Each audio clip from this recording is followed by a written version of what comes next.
Assalamualaikum warahmatullahi wabarakatuh. Waalaikumsalam. Sobat RH sekalian, jumpa lagi kita di channel yang keren ini. Keren cadas. Ya, sahabat RH sekalian, saya kebetulan bertemu dengan intelektual tengah kanan. Mr. Tony Rashid. Assalamualaikum warahmatullahi wabarakatuh. Waalaikumsalam warahmatullahi wabarakatuh. Luar biasa, sehat ya? Sehat selalu. Saya recall rasanya terakhir kali kita ngomong itu waktu kampanye-kampanye ya, debat di televisi kan? Iya. Nah sekarang mumpung kita bertemu, saya ingin sekali update dari Bro Tony ya. Ini soal yang terkait dengan demo rusuh belakangan ini. Saya misalnya menyebut di podcast saya ada 3 komponen yang perlu kita perhatikan. Satu, konflik internal di kekuasaan yang kemudian terjadi. Kemudian yang kedua, adanya cukong-cukong atau pengusaha-pengusaha hitam yang berkepentingan yang barangkali bisa deploy uangnya. Dan yang ketiga, masa yang seperti rumput kering yang mudah sekali terbakar. Maka jadilah semuanya kita turut berduka. Ada korban, tidak hanya Afan Kurniawan, tetapi juga ada 9 sampai 10 korban lainnya di seluruh Indonesia, dan bahkan kecenderungannya bertambah atau mungkin juga ada yang tidak teridentifikasi. Bro, apa yang terjadi sesungguhnya? This is the common questions from the Indonesian people. Silakan. Kita harus sadar bahwa situasi Indonesia itu jangan dilihat pada hari ini. Ya, ini adalah sebuah akumulasi dari proses panjang, di mana ada semacam kekecewaan yang tumbuh menjadi kemarahan yang butuh untuk diekspresikan. Nah, itu ya. Ekspresikan di dalam situasi yang tidak hanya secara psikologis, tetapi juga dalam situasi yang memang secara ekonomi kondisinya sangat memprihatinkan. Kita tahu deflasi sudah lebih dari 1 tahun dan masyarakat sedang susah-susahnya ya secara ekonomi. Terus kemudian juga dipertontonkan situasi-situasi yang membuat rakyat yang semakin tidak nyaman untuk melihat itu semua. Di antaranya sederhana, ketika naik gaji ini, naik gaji itu. Satu sisi ada program efisiensi atau kebijakan efisiensi, tapi di sisi lain ada praktek-praktek pemborosan, dan itu untuk kelompok-kelompok tertentu, sifatnya kecil dan elit, sementara rakyat secara umum dan mayoritas itu mengalami satu situasi, yang pertama ketidakadilan, kedua ketidaksejahteraan, kemudian itu menjadi sebuah akumulasi dalam pertontonan kepada atau terhadap euforia ya yang terus dihadapi oleh masyarakat. Nah, disinilah sebenarnya ibarat jerami itu sudah sangat kering ya, dan berdampingan dengan minyak ya. Nah, ketika ada tikus lewat kemudian minyak itu tumpah, di situ ada lampu plek yang juga ikut tumpah, terbakar. Pertanyaannya kemudian, apakah terbakarnya ini itu pada saat kejadian atau memang sudah direncanakan? Nah, ini yang menarik gitu kan. Ya, di antaranya memang masyarakat ingin mengekspresikan kemarahannya terhadap anggota DPR yang satu membuat kebijakan kenaikan dengan gaya euforianya, ekspresi euforianya, yang kedua dengan narasi-narasi yang semakin menyakitkan gitu kan. Dalam situasi seperti itulah kemudian berkumpullah rakyat untuk melakukan sebuah protes. Dalam proses protes itu terjadi insiden.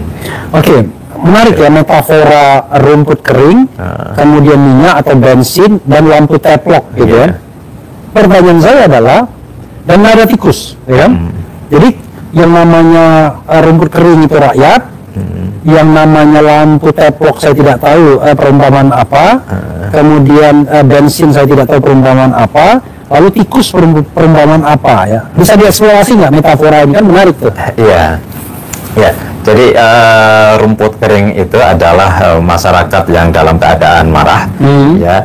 Bensin itu adalah kelompok-kelompok yang selama ini merasa kecewa ya, terhadap kebijakan-kebijakan, kelompok kecil sebenarnya ya, yang selama ini menikmati ghanimah, kemudian hilang ghanimahnya, ghanimah itu pampasan perang dalam tanda kutip ya, kekuasaan, kemudian hilang akses kekuasaannya, bisnisnya juga mungkin terganggu, ya, bisnisnya, akses kekuasaannya dan sebagainya gitu.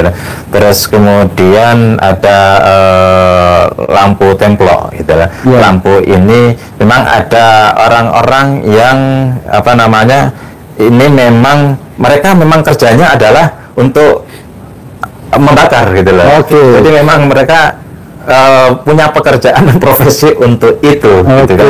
Nah, disitulah kemudian ada tikus. Tikus itu trigger. Jadi tikus ini berarti DPR gitu-gitu ya, kan trigger kan?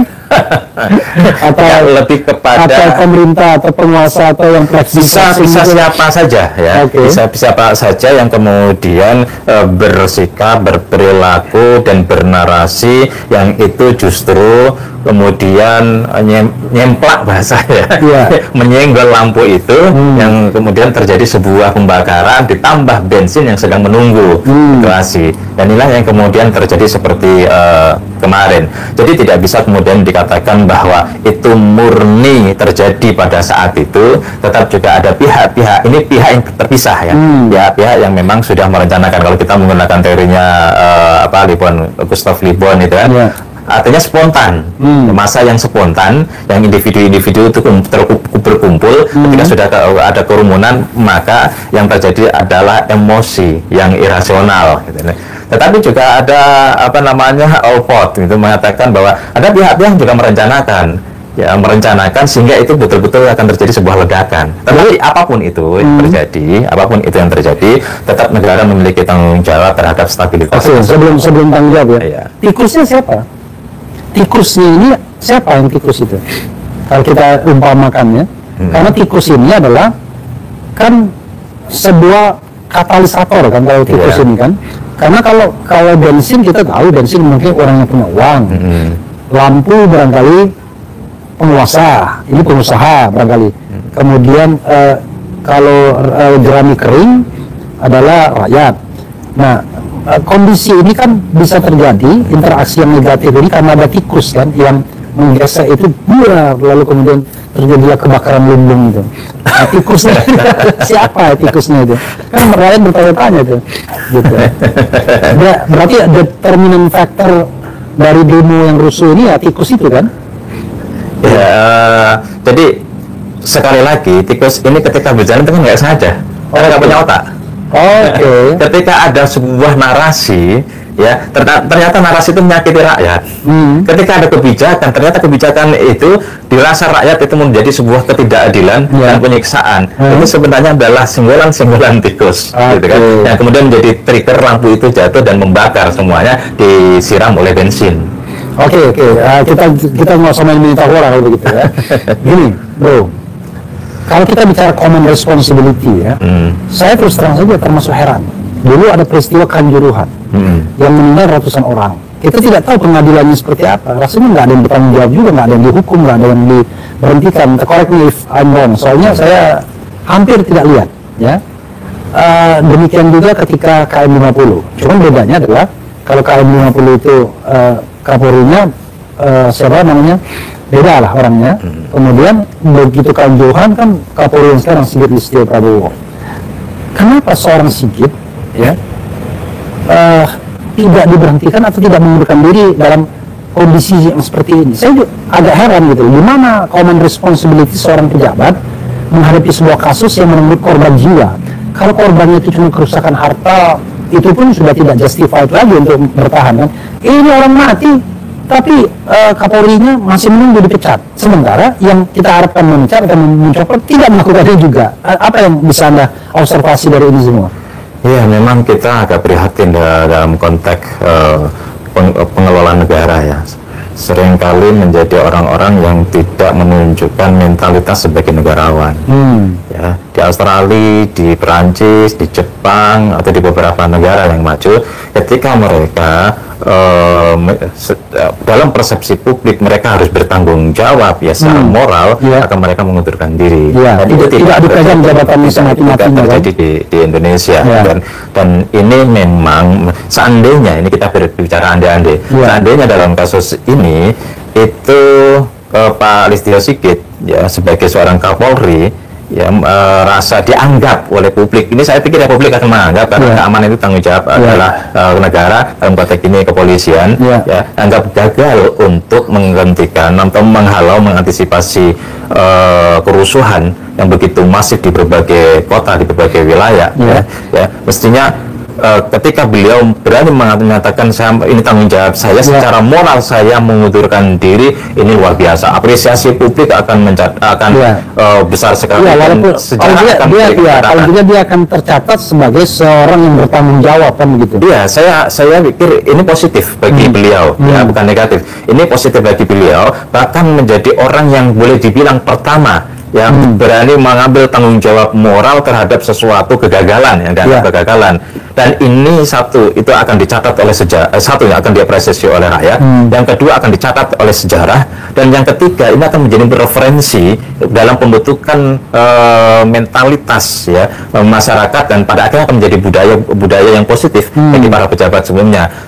Saya sangat mengapresiasi kalau dilakukan oleh Pak Jenderal Sigit ya, Listio Prabowo, itu akan menjadi sesuatu yang akan ya mungkin beliau akan dijadikan sebagai orang yang tarafnya itu di bawah Hugeng lah, di bawah Hugeng itu kan sampai sekarang semua mengatakan jadi ikon kepolisian. Dan kalau Pak Sigit itu melakukan ini, betul itu akan menjadi ikon yang kedua, dan rakyat itu merindukan ikon dari polisi. Menarik juga ya, Sugeng jadi ikon tapi jejaknya nggak diikuti. Cuma dijadikan ikon tapi perilakunya nggak diikuti gitu ya. Oke, bro. Kita lebih tajam lagi melihatnya ya. Kalau kita bicara tentang teori konspirasi, kan sering sekali orang mengemukakan secara post factum. Post factum itu adalah siapa yang diuntungkan, siapa yang dirugikan. Secara post factum, Anda lihat siapa yang diuntungkan, siapa yang dirugikan dengan demo yang rusuh ini. Begini ya, memang ada panggung depan, ada panggung belakang. Ya. Teks ini memang tidak mudah ketika berurusan dengan politik, ya, dengan urusannya politik. Ya. Ada podcast, ada kemudian media, ada medsos yang mengungkapkan berbagai persepsi. Ini kan semuanya tidak mudah untuk dibuktikan. Boleh dibilang itu semua opini, semua asumsi, meskipun sebagian memiliki argumentasi dan indikator lebih kuat. Tetapi poinnya adalah bahwa itu adalah susah dibuktikan. Tetapi kita bisa berargumentasi. Sesuatu yang apa? Ya, sesuatu yang memang susah dibuktikan. Sudah jelas-jelas ada pelanggaran hukum dan aktornya diketahui oleh masyarakat, kasusnya begitu transparan, itu aja susah dibuktikan hukum, apalagi kalau kasusnya politik. Gitu kan. Dalam konteks ini argumentasi yang harus dibangun adalah betul siapa yang dirugikan, siapa yang diuntungkan. Begini pemetaannya gitu kan. Dalam proses ini kan saya udah berapa kali menulis, 2 kali lah, tanggal 10 Februari 2025 saya menulis rivalitas Jokowi vs Prabowo. Ya, sebagaimana dulu saya pernah menulis 2017 adu kuat Megawati vs Jokowi. Orang baru sadar di tahun 2024. Kemudian ketika tanggal 10 Februari itu orang juga nggak akan menganggap, karena Pak Prabowo sendiri di hari yang sama ketika mengisi acara di Muktamar Muslimat NU Surabaya, ada orang yang berusaha memisah-misahkan saya dengan Pak Jokowi, gitu kan? Ya, kemudian seolah-olah mengaminkan apa yang dikatakan oleh Pak Prabowo. Terus Pak Prabowo juga beberapa hari kemudian, saya lihat di media tanggal 15-nya itu di hari ulang tahun Gerindra, ya, kemudian juga mempertegas hidup Jokowi, kan, itu tegas gitu. Tetapi harus kita juga pahami bahwa Prabowo sama Pak Jokowi itu punya kepentingan yang tidak mungkin bisa disatukan. Apa kepentingan itu? Pak Prabowo ingin menjadi presiden non intervensi. Sementara Pak Jokowi itu terdesak untuk melakukan intervensi demi untuk masa depan anaknya, demi juga masa depan menantunya, dan demi juga masa depan PSI, partai yang sedang dibesarkan. Mau tidak mau, benturan itu objektif. Situasi objektif terjadinya benturan ini yang tidak bisa diabaikan. Muncul sebuah pertanyaan, apakah kemudian peristiwa kemarin itu melibatkan Pak Jokowi? Itu kan juga akan menjadi pertanyaan. Minimal lah, melibatkan geng Solo gitu orang pertanyaannya gitu ya. Kalau saya disebut aja Pak Jokowi dengan geng Solo gitu. Kemudian yang kedua, kita tahu ya, saat ini sudah 3,2 juta lahan sawit diambil. Itu punya siapa? Nggak mungkin punya rakyat kecil. Tentu itu punya pengusaha-pengusaha besar. Kemudian Riza Khalid, ya sebut saja, sudah menjadi tersangka. Sejumlah Taipan yang selama ini menikmati kekayaan melalui akses kekuasaan, ya, lebih baik itu, bahasa mereka istilahnya, lebih baik itu daripada pelihara babi nggak ada duitnya, mendingan pelihara babi, jelas keuntungannya. Kan gitu. Nah, daripada pelihara babi lebih baik pelihara babi. Ya, akses kekuasaan, ya, itu yang kemudian menjadi pundi-pundi kekayaan mereka, dan pada saat ini itu mereka digusurin sama bahwa tentu ada peran pengganti. Yang jelas peran penggantinya itu bukan Bang Rafli, bukan saya. Iya, nggak punya kemampuan gitu. Nggak punya kemampuan itu. Nah, disitulah kemudian ini uang bukan ratusan miliar tapi uang triliunan. Ya, mereka lah ada merupakan kelompok yang terpinggirkan, merupakan kelompok yang tersakiti, merupakan kelompok yang berpotensi untuk dendam, sementara ada kesempatan untuk melakukan itu melalui itu. Apakah kemudian mereka adalah orang-orang yang ikut serta? Banyak asumsi mengarah ke sana, tetapi lagi-lagi akan sulit dibuktikan, gitu ya. Akan sulit dibuktikan karena ini adalah urusannya politik. Kemudian siapa lagi, ya, dimanapun ketika terjadi sebuah dalam tanda kutip satu gerakan yang berpotensi melakukan kudeta, dan selalu melibatkan orang dalam. Ya, tidak pernah terjadi sebuah kudeta yang tidak melibatkan orang dalam. Gitu. Kenapa? Karena aksesnya ada di situ, penggerokotnya di situ. Kita lihat jatuh bangunnya kerajaan di Indonesia seperti itu. Ya, teori Ibnu Khaldun jelaslah selalu melibatkan orang dalam, gitu kan. Orang dalam ini kan cukup banyak, ya, yang mereka adalah diantaranya itu double loyalty. Ya, misalnya Bang Rafli direkomendasikan ke untuk jadi menteri, jaminannya aku loh. Ya, jadi bukan presiden yang menjamin Bang Rafli untuk masuk ke menteri itu, tapi aku lebih menghargai mana kira-kira dia. Tentu lebih menghargai orang yang menjamin. Di sana dia menerima secara terpaksa karena rekomendasi yang merekomendasikan inilah, ya. Apalagi kalau kemudian di internal ada situasi-situasi yang tidak kondusif bagi mereka yang direkomendasikan atau bagi mereka yang diberikan jaminan dari pihak eksternal. Kemudian antara pihak yang memberikan jaminan dengan pihak yang menerima jaminan itu terjadi konflik. Nah, disinilah kemudian memungkinkan terjadinya double loyalty itu mengarah kepada pihak-pihak yang tidak berada di dalam istana. Gitu. Jadi Anda mengatakan bahwa Jokowi dan Prabowo ini sedang berkonflik, begitu? Iya, itu situasi objektif yang bukan karena Pak Prabowo tidak punya rasa terima kasih, bukan karena Pak Jokowi itu berambisi ingin melakukan intervensi, bukan, tapi kondisi objektif yang memaksa Pak Jokowi ke situ, dan Pak Prabowo itu tidak ingin menjadi ada matahari kembar. Pertanyaannya adalah kita satu-satu ya. Kalau kita lihat demo kemarin, terlihat betul tidak ada kekompakan antara Prabowo dan Gibran.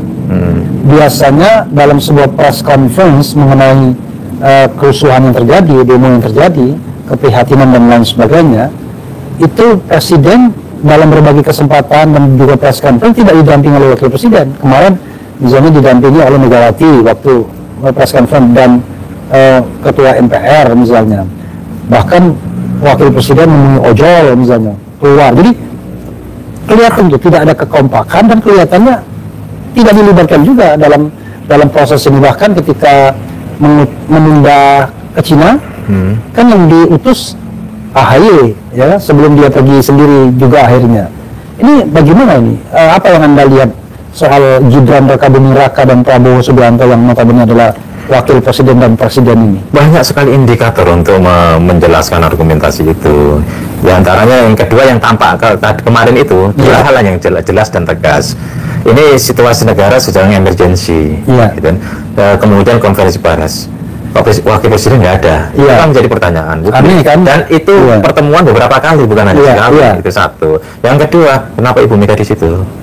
Sebagai ketua partai, kira-kira kalau ada misalnya gitu kan, ya kalau ini anggap sajalah katakan tidak ada Bu Mega itu netral aja gitu kan nggak mungkin datang. Bu Mega datang itu menjadi sebuah sinyal, Prabowo ada di pihak aku, bukan di pihakmu. Dan kita lihat lah, ini sudah karakter politik ya. Bahwa Megawati firm bahwa Prabowo berada di pihak dia, bukan di pihak Jokowi gitu ya. Kira-kira seperti itu. Dan kita lihat hubungan Pak Prabowo Pak Bu Mega dengan SBY itu. Itu bertahun-tahun. Kalau dihitung dosa SBY kepada Mega itu kecil. Apalagi dengan Pak Jokowi gitu. Misalnya dianggap sangat besar, orang yang dibesarkan dari kecil, mulai jadi wali kota, gubernur, sampai kemudian presiden 2 periode. Ini indikator yang kemarin. Indikator sebelumnya juga kita lihat bahwa awal-awal jadi presiden Pak Prabowo ketemu sama Jokowi asik kan? Tapi setelah Fatihan nggak pernah ketemu kan? Setelah apa? Setelah Pak Jokowi diutus ke Fatihan. Ke Vatikan. Nggak pernah ketemu kan? Kecuali ada berita hoax ya, katanya malam-malam nggak ketemu. Sampai kemudian PSI baru ketemu.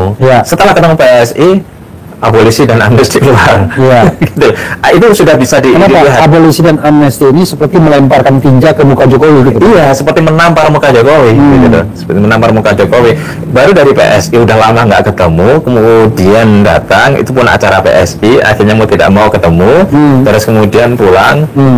Lalu ya kita tahu lah Temlembong dan Hasto itu punya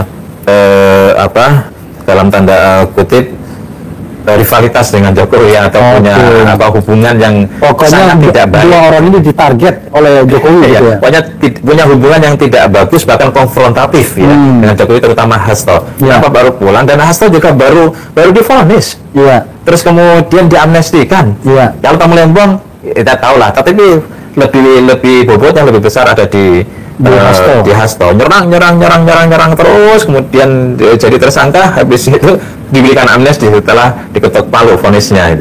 Ini kan juga luar biasa, dan saya yakin nanti kita akan tonton indikator-indikator ini lebih transparan, lebih vulgar, yang bisa diarahkan menjadi bagian daripada panggung konfliktual dalam pengertian politik antara Pak Jokowi dengan Pak Prabowo. Kita kalau di panggung depan kan pasti tidak akan pernah diakui kan, tapi kan itu kan panggung depan basa-basi politisi. Kalau kita kan menganalisis, ada analisis yang mengatakan bahwa kalau kita bicara penegak hukum dan juga perangkat-perangkat penunjangnya, maka Prabowo ini baru menguasai Kejaksaan Agung dan BIN. Kalau TNI jangan dibilang lah, walaupun Panglima TNI masih orang yang lama, tetapi Prabowo kan adalah jenderal dari Panglima TNI. Tapi KPK dan kepolisian belum dikuasai oleh Prabowo, masih berkiblat pada geng Solo, ada orang mengatakan demikian. Nah, ini makin menegaskan bahwa memang persaingan itu ada, ya kan? Nah, persoalannya adalah kalau kita misalnya demo kemarin, saya agak heran juga kalau ada isu yang mengatakan yang menggerakkan geng Solo, seperti misalnya Irwandi ya kemarin sebenarnya, yang anak muda itu yang mengatakan bahwa setelah dia lihat-lihat Ferry Irwandi kan, dia lihat-lihat katanya, wah ternyata yang mengakselerasi itu adalah akun-akun yang terafiliasi dengan geng Solo gitu.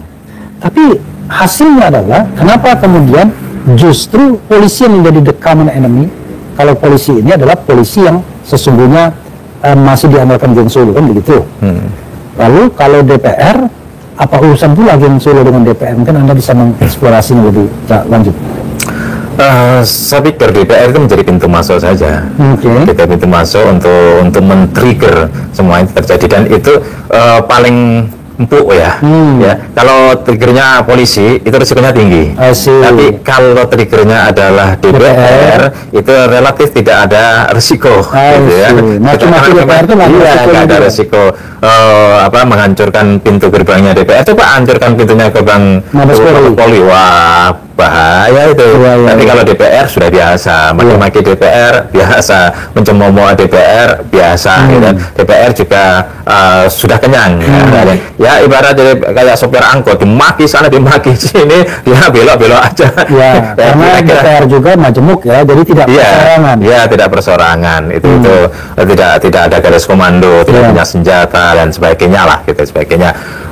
Itu menjadi trigger, cocok lah untuk menjadi trigger. Tetapi kemudian terjadi insiden. Kenapa menjadi common enemy polisi pada akhirnya? Karena insiden itu. Ini ojol, kita perlu tahu bahwa ojol ini lepas sengaja tidak sengaja ya. Ini analisis yang berbeda nantinya. Apakah ini disengaja atau tidak sengaja? Ya kita coba buat analisis yang lebih detail dan lebih tajam lagi. Tetapi ojol ini ya, kan orang membuat sebuah pertanyaan, kok ojol ya? Kenapa lain? Kenapa? Ojol ini adalah sebuah komunitas yang tingkat solidaritasnya tertinggi di Indonesia. Ya, orangnya lagi, ini kan komunitas yang istilahnya masyarakat yang bisa dikatakan kesusahannya karena faktor struktur. Gitu kan? Mereka itu, aku ini susah, aku ini gaji kecil, aku ini sih karena kebijakan, bukan karena kami malas, ya, bukan karena kami nggak punya etos kerja, bukan karena kami bodoh, tapi karena kebijakan yang tidak berpihak kepada kami membuat kami itu miskin. Itu yang kemudian menjadi titik temu solidaritas ya, antara mereka. Kalau dulu katakanlah Marxis itu buruh gitu kan. Ya suasananya kalau ojol itu ya kira-kira seperti itu. Kapitalisme awal muncul, buruh, sekarang itu ojol ya. Kalau kita lihat marxisme kelompok-kelompok kiri kan sudah tidak lagi ke buruh karena memang solidaritas buruh itu, apalagi buruh relatif ada lebih sedikit kenyamanan daripada ojol lah misalnya. Ya, ojol. Ojol ini ada 7 juta orang. Ojol itu nabrak mobil, yang punya mobil marah. Ya, kemudian ojol-ojol yang lain itu punya solidaritas untuk menghancurkan mobil, padahal nggak tahu persoalan. Apalagi yang ini ditabrak, meninggal, dan situasinya seperti tidak darurat ketika nabrak itu, gitu kan?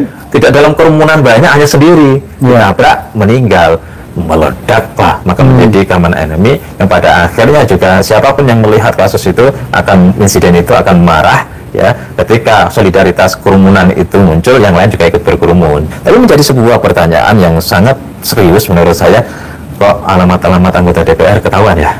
Yang datang ke sana kok ada yang ke malam 30 orang gitu dan sebagainya bersafari kok tahu persis titiknya gitu. Tahu persis ininya. Ini saya pikir sebuah kerumunan yang isinya sebagian orang sudah sengaja untuk melakukan itu, bukan tindakan yang terjadi secara spontan. Kalau itu secara spontan, dari situlah kemudian bisa kita maknai berarti bahwa demo itu tuntutan rakyat, kemarahan rakyat, semangat rakyat untuk terjadinya sebuah perubahan, tetapi juga penunggangnya tidak kalah canggihnya di dalam mengelola situasi seperti ini. Memang kalau kita lihat tanggal 25 itu demo bubarkan DPR itu tidak jelas dari kelompok mana gitu ya. Tapi tanggal 28 kan itu buruh yang melakukan demonstrasi. Dilihat dari ini semua. Tapi yang kena ojol. Gitu.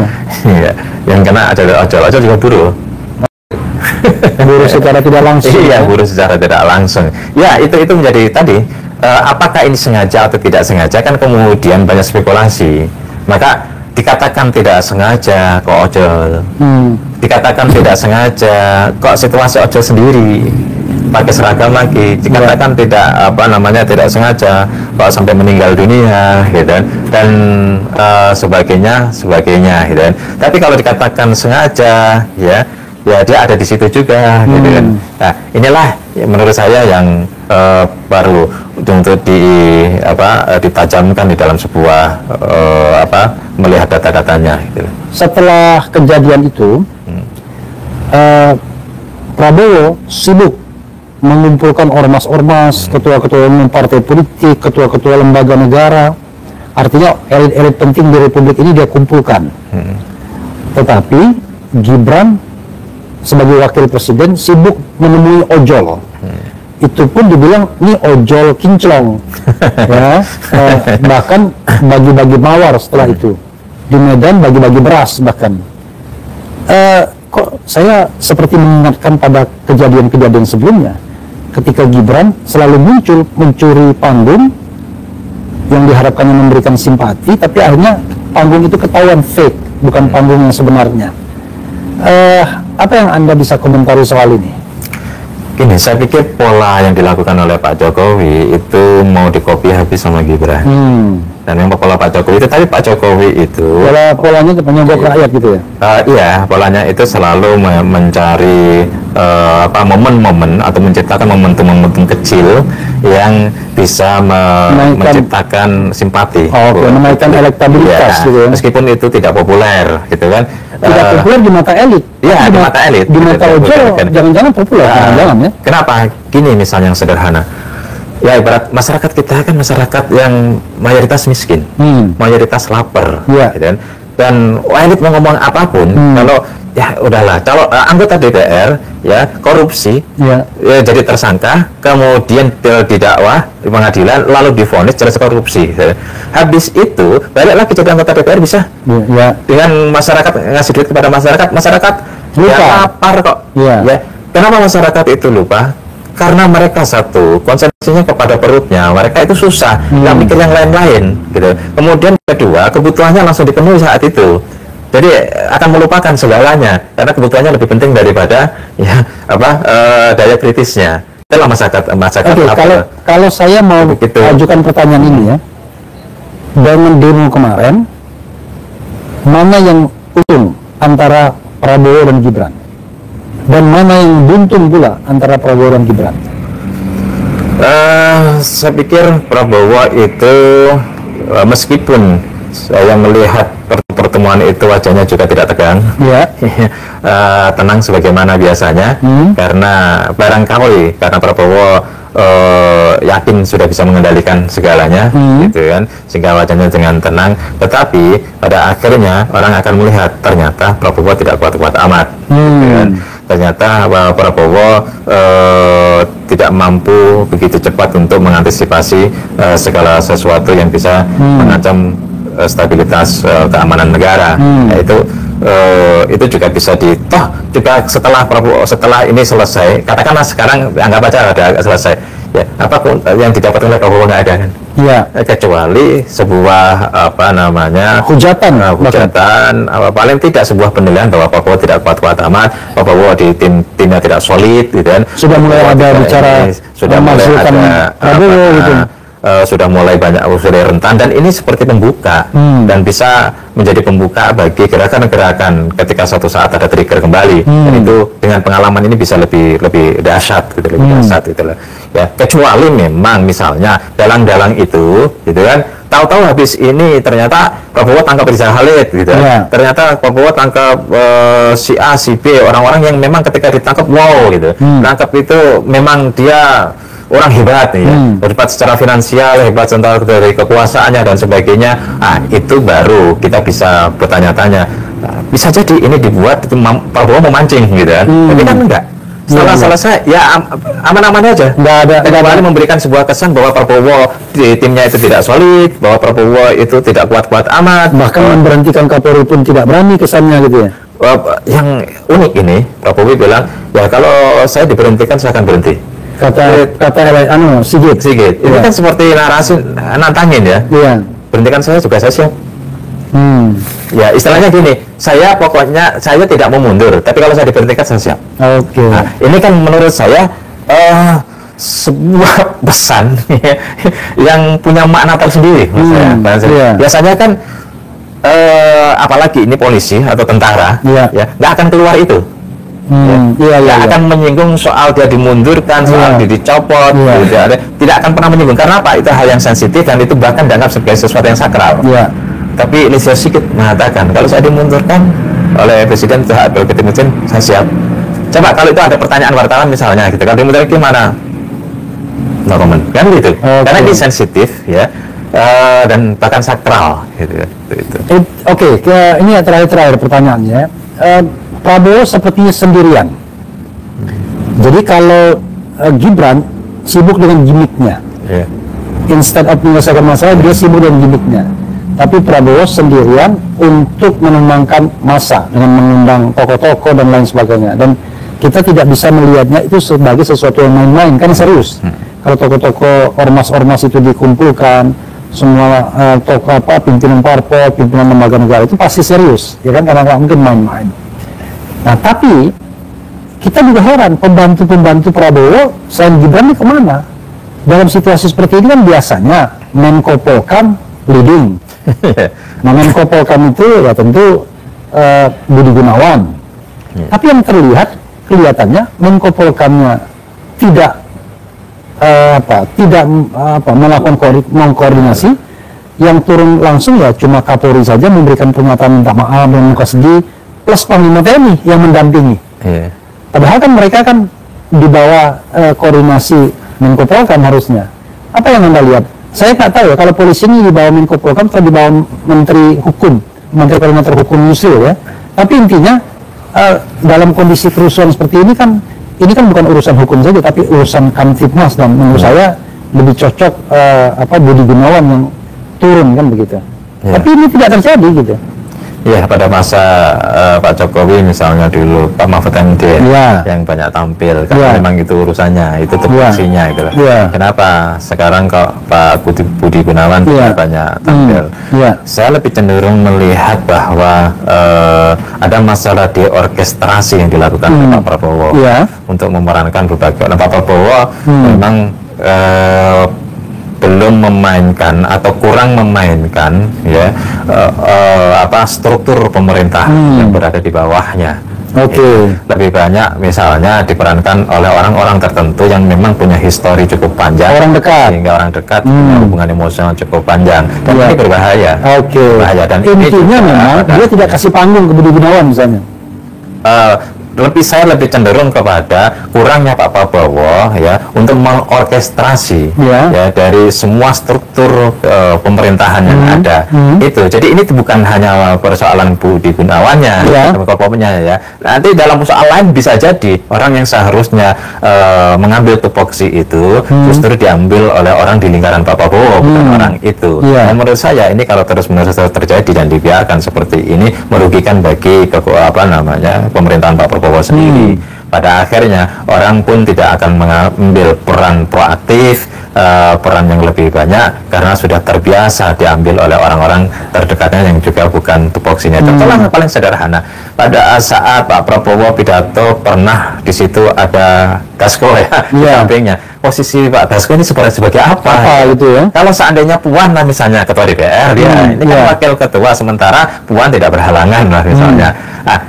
Ini menunjukkan, dan seperti ini kan seringkali terjadi, ada beberapa kali terjadi, ini menunjukkan bahwa Pak Prabowo tidak mengoptimalkan peran-peran dari struktur pemerintahnya yang seharusnya mereka berperan. Gitu. Iya, terkesan memang ya dalam pemerintahan Prabowo ini dia tidak memfungsikan orang-orang yang merupakan pejabat tinggi, menteri koordinator, tapi yang dia fungsikan adalah orang-orangnya sendiri. Misalnya yang dia fungsikan adalah Teddy, kan? Walaupun Teddy tidak memberikan statement, lalu Prasetyo, Hadi Prasetyo Mensesnek. Dalam kondisi seperti ini, benar nggak ada statement dari Hasan Nasbi? Nggak ada kan? Jadi yang berfungsi cuma Prabowo sendiri sebagai jubirnya, Hadi Prasetyo, Mensesnek. Sudah. Yang lainnya bahkan Dasko saja yang biasanya menemui pendemo dan lain sebagainya, kok seperti tiarap juga begitu. Siapa kalau bicara tentang Hasan Nasbi, itu dia punya 3 deputi loh, yang mengambil data, mengolah data, kemudian menyampaikan data itu sudah dalam bentuk narasi. Itu saya kebetulan beberapa kenal di antara mereka, gitu kan. Tapi nggak berfungsi, terutama sejak Hasan Nasbi mengundurkan diri. Bahkan saya dengar Hasan Nasbi itu mengundurkan diri, gitu kan. 2 hari kemudian baru Prabowo tahu kalau dia mengundurkan diri saatnya, sehingga kemudian minta balik telat. Ini menunjukkan bahwa ada kesenjangan antara Prabowo dengan bawahnya. Instruksi Prabowo itu sering tidak terdelivery ke bawah secara teknis, yang bawah bekerja, gitu kan, tidak terlaporkan secara apa adanya. Dan ini dalam jangka panjang ini akan menjadi sebuah persoalan, apalagi dengan adanya kerusuhan itu. bisa jadi ini akhirnya larinya ke sana. Bisa jadi bahwa ketika kerusuhan itu telah diatasi, ini kan dikata telat, ya, karena faktor ini bisa jadi, gitu. Karena faktor laporan yang telat, karena memang ada jarak, bukan ada jarak antara Prabowo dengan bawahannya yang tidak intens, ya, tidak langsung connect, sehingga laporannya nyampainya telat, atau kemudian instruksinya, ya, juga telat, atau instruksinya kepada orang yang sesungguhnya bukan tupoksinya. Coba kita lihat ketemu dan konferensi persnya sama Panglima TNI dan Kapolri kapan? Ya sudah sekian hari. Iya. Kalau terjadi tabrakan itu, hari itu kan juga terjadi kerusuhan di mana-mana. Ya, normalnya kalau kita lihat presiden-presiden sebelumnya, itu Kapolri sama Panglima TNI dan Presiden itu sudah bareng konferensi pers. Iya, datang ke sana gitu, untuk mengantisipasi.